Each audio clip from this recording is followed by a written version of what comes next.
सोने से आशिकी पे असर आ गया तो फिर वो चांद कहीं पिछले पहर आ गया तो फिर मैं जिसको भूलने के लिए घर में कैद हूँ, मैं जिसको भूलने के लिए घर में कैद हूँ,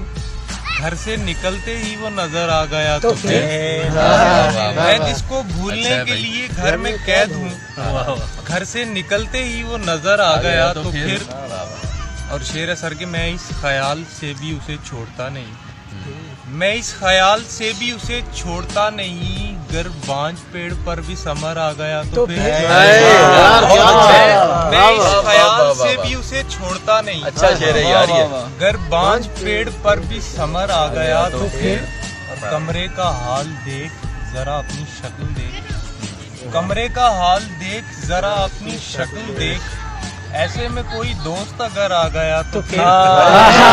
कमरे का हाल देख जरा अपनी शक्ल देख,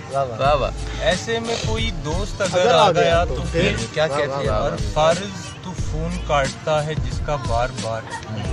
फारिज तू फोन काटता है जिसका बार बार, एक दिन वो आप चल के इधर आ गया तो फिर, एक दिन वो आप चल के इधर आ गया तो फिर।